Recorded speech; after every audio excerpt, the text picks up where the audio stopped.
नमस्ते, स्वागत है आपका हिंदी टीचर्स एकेडमी में। तो 250 तक हमने क्वेश्चन 10 मिनट शो वाली क्लास में देख लिया था। आज हम देखेंगे 250 से आगे। और एक जानकारी है कि कल है आप लोगों का 125 प्रश्नों का ऑनलाइन मॉक टेस्ट। तो सुबह में मॉक टेस्ट आपको मिल जाएगा, अपने आप को अच्छे से तैयार रखिए। और यदि आप नहीं जुड़े हैं, मॉक टेस्ट से जुड़ना चाहते हैं तो इस नंबर पर व्हाट्सअप करें। फ़ीस केवल 499 है। डेली PDF टेस्ट आपको मिलेंगे। हफ्ते में आपको डेली टेस्ट होंगे, किसी दिन ऑनलाइन टेस्ट होगा, किसी दिन PDF टेस्ट होगा। तो आपकी तैयारी बहुत अच्छी हो जाएगी। जब 500 लोगों में आप अपनी रैंक देखेंगे तो आपको बहुत मोटिवेशन मिलेगा। तो 94 52 86 93 35 पे व्हाट्सअप ज़रूर करें। फ़ीस बस 499 है। 6 महीने की वैलिडिटी है। अभी भी समय है, देर न करें। TGT में अभी समय है। तो आ जाइए, हम आते हैं अपने प्रश्न पे कि आंसू का दूसरा संस्करण कब आया। तो आंसू का दूसरा संस्करण आया 1933 में। बलिवर्द कविता किसकी है? महावीर प्रसाद द्विवेदी की है। पंक्ति है, भजन करो श्री कृष्ण का मिल करके सब लोग, सिद्ध होएगा काम और छूटेगा सब सोग। ये पंक्ति किसकी? भारतेंदु जी की। तार सप्तक प्रसंग ये निबंध है किसका? नेमीचंद जैन का। स्पर्श व्यंजन होते हैं 4 होते हैं। कौन से? तो च, छ, ज, झ, यही 4 स्पर्श व्यंजन होते हैं। फिर है शिवालय। शिवालय में समास तो संप्रदान तत्पुरुष है। शिव के लिए आलय शिवालय। फिर है सिंदूर की होली। नाटक में कितने अंक हैं? 3 अंक हैं। इसके बाद 58 नंबर में है कि भाषा के रूप में अवधि का प्रयोग सर्वप्रथम किस रचना में मिलता है? तो वो मिलता है खलिक बारी में। सिंदूर की होली नाटक के प्रमुख पात्र बताने हैं। तो रजनीकांत, मनोज शंकर, मुरारी लाल, माहिर अली, चंद्रकला और मनोरमा हैं। राम कुमार वर्मा ने हिंदी साहित्य का आरंभ माना है। कब से माना है? 693 ईस्वी से। कनुप्रिया काव्य है। किसका काव्य है? धर्मवीर भारती का।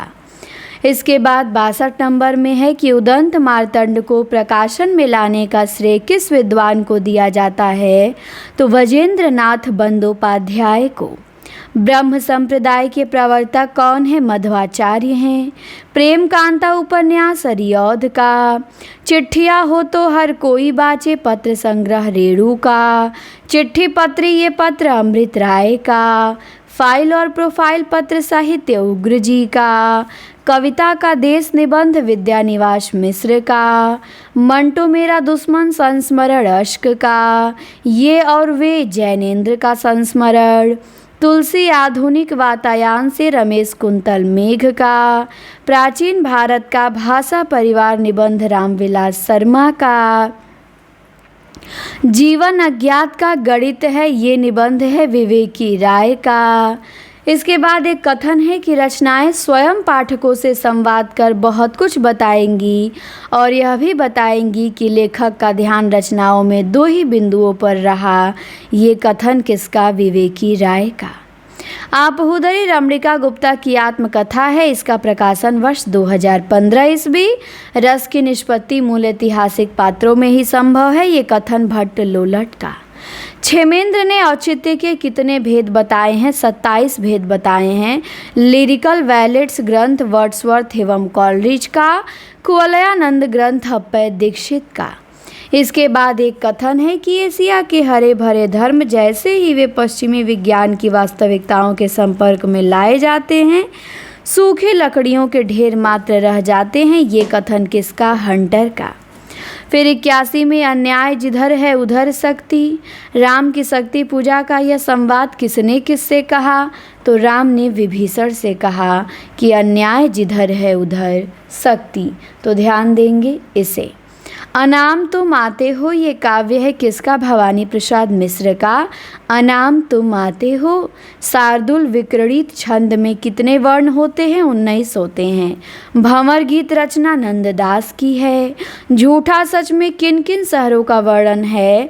तो यशपाल ने झूठा सच में जालंधर, लखनऊ और नैनीताल का वर्णन किया है। इसके बाद एक कथन है, पूछा गया किस उपन्यास से लिया गया है? कि मुझे उन लोगों से जरा भी हमदर्दी नहीं है जो बातें तो करते हैं कम्युनिस्टों की सी, मगर जीवन है रईसों का सा, उतना ही विलासमय और उतना ही स्वार्थ से भरा हुआ। ये कथन किस उपन्यास से? तो गोदान से। चंद्रदेव से मेरी बातें बंग महिला की कहानी है, कब प्रकाशित हुई? 1904 में। राजा निर्बंसिया कमलेश्वर की कहानी है, कब प्रकाशित हुई? 1957 में। ईदगाह कहानी कब प्रकाशित हुई? 1933 में। बकरी नाटक कब प्रकाशित हुआ? 1974 में। इसमें 2 अंक हैं, 1974 में प्रकाशित हुआ। 91 नंबर में प्रश्न है कि मोहन राकेश के किस नाटक को संगीत नाटक अकादमी का पुरस्कार प्राप्त हुआ? तो आषाढ़ का एक दिन को। 92 नंबर में है पवित्रता की माप है मलिनता, सुख का आलोचक है दुख, पुण्य की कसौटी है पाप। स्कंदगुप्त नाटक में ये कथन किसका है? तो स्कंदगुप्त में ये कथन देवसेना का है कि पवित्रता की माप है मलिनता, सुख का आलोचक है दुख और पुण्य की कसौटी है पाप। फिर 93 नंबर में चंद्रगुप्त नाटक में पूछा गया किसका कथन है कि मानव कब दानव से भी दुर्दांत, पशु से भी बर्बर और पत्थर से भी कठोर, करुणा के लिए निर्वकाश हृदय वाला हो जाएगा, नहीं जाना जा सकता। तो ये चंद्रगुप्त नाटक में सिंहरण कहता है कि मानव कब दानव से भी दुर्दांत और पशु से भी बर्बर, पत्थर से भी कठोर हो जाए, ये नहीं जाना जा सकता। 94 नंबर में है हिंदी में अनुनासिक व्यंजनों की संख्या कितनी है? तो 5 हैं। अंग, इय, अड़, न, म। भदौरी और खटोला उपबोली हैं, किस बोली की? तो भदौरी और खटोला बुंदेली की उपबोली हैं। गोविंद बल्लभ पंत की अध्यक्षता में संयुक्त संसदीय राजभाषा समिति का गठन कब किया गया? तो 1957 में किया गया। फिर 97 नंबर में है एक कथन किसका है कि अब एक सभ्यता का सूर्य सुदूर पश्चिम से उदय हो रहा है, जिसने इस नरकीय महाजनवाद या पूंजीवाद की जड़ खोदकर फेंक दिया है। तो ये प्रेमचंद का कथन है। हिंदी का पहला दैनिक समाचार पत्र समाचार सुधा वर्षण है। 99 नंबर में एक कथन है कि सिद्धों और नाथपंथी योगियों के चिंतन का विवेचन करते हुए यह किसने कहा कि उनकी रचनाओं का जीवन की स्वाभाविक सारणियों, अनुभूतियों और दशाओं से कोई संबंध नहीं था? ये रामचंद्र शुक्ल जी ने कहा। कबीर परिचय किसकी रचना है? तो कबीर परिचय अनंत दास की रचना है। अंगवधु के संकलनकर्ता कौन है? तो रज्जब हैं। भक्ति आंदोलन और सूरदास का काव्य, ये रचना किसकी है? मैनेजर पांडे की है।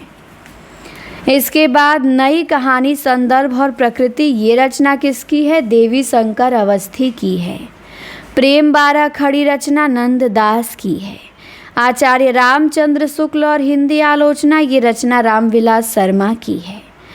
छायावाद का चलन द्विवेदी काल की रूखी तीव्रतात्मकता की प्रतिक्रिया के रूप में हुआ, ये कथन किसका है? तो आचार्य रामचंद्र शुक्ल जी का है। फिर है छायावाद उस राष्ट्रीय जागरण की अभिव्यक्ति है जो एक पुरानी रूढ़ियों से मुक्ति चाहता है, तो दूसरी ओर विदेशी पराधीनता से, ये भी कथन नामवर सिंह का है। छायावाद तत्वतः प्रकृति के बीच जीवन का उद्गीत है, ये किसने कहा? महादेवी वर्मा ने। 309 में है कि जब वेदना के आधार पे स्वानुभूतिमय अभिव्यक्ति होने लगे, तब हिंदी में उसे छायावाद नाम से अभिहित किया गया। ये कथन किसका? जयशंकर प्रसाद का। भला हुआ जो मारिया, ये पंक्ति हेमचंद्र की। कैदी की पत्नी रचना बेनीपुरी की। आम्रपाली नाटक बेनीपुरी का। एक रात कहानी जैनेन्द्र की। अध्यापक पूर्ण सिंह किस युग के निबंधकार हैं? द्विवेदी युगीन निबंधकार हैं। इन दिनों काव्य कुंवर नारायण का। सृष्टि पर पहरा काव्य केदारनाथ सिंह का। रसविलास रचना देव की। राधा नाटक उदय शंकर भट्ट का। जलती झाड़ी कहानी निर्मल वर्मा की। कवि और चित्रकार निबंध गोविंद नारायण मिश्र का। तो इस प्रकार 320 प्रश्न हमारे 10 मिनट में कंप्लीट हुए। क्लास कैसी लगी कमेंट में बताएंगे।